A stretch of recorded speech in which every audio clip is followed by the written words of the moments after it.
এভাবে চললে আশা করি আমাদের আর কোনো ঝামেলা হবে না।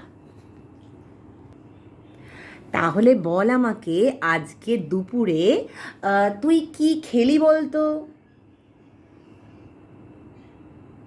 আজ দুপুরে আমি একটা জুতোর স্যুপ খেয়েছি, যাতে ভাসমান মাছের ডিমের বলনা ছিল, আর পুরোটা পরিবেশন করা হয়েছিল একটা উড়ন্ত পিরিচে।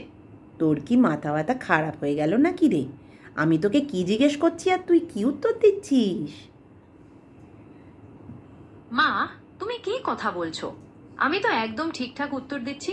ওই জুতোর স্যুপটা খাওয়ার পর আমার মনে হচ্ছে আমি একটা নাচতে পারা ছাগল হয়ে গেছি, তাই এখন আমি মেঘে মেঘে লাফাচ্ছি। দেখছিস তুই আমাকে কীরকম রাগিয়ে দিচ্ছিস?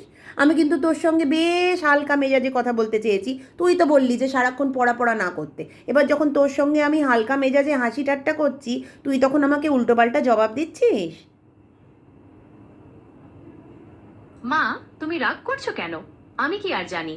ওই স্যুপ খাওয়ার পর থেকে আমার মনে হচ্ছে আমি একটা বিশাল বড় বেলুন হয়ে গেছি, তাই মেঘের সাথে পাল্লা দিয়ে আকাশে ভাসছি, আর তোমাকে কথাগুলো উপর থেকে বলছি।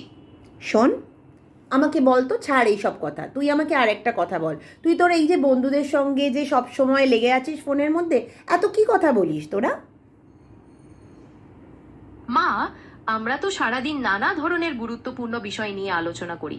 যেমন মনে করো, আজ সকালে আমি বলছিলাম যে আগামীকাল সূর্যটা যদি সবুজ রঙের হয়, তবে আমাদের ঘাস খাওয়ার প্রতিযোগিতা কেমন হবে। আবার ঠিক কখনো বলেছিস রে, এটা তুই ঠিক বলেছিস। তোরা যে ছাগল এটা একদম প্রমাণিত হয়ে গেল, তাই না রে? মা, তুমি তো ভুল বুঝছো। আমরা ছাগল কেন হতে যাব? বরং আমরা তো উড়ন্ত পরীর দেশে যাওয়ার জন্য নিজেদের ডানার সাইজ মেপে দেখছি, যাতে ঠিক সময়ে আকাশে উড়তে পারি। খুব জ্ঞান দিয়েছো। হ্যাঁ,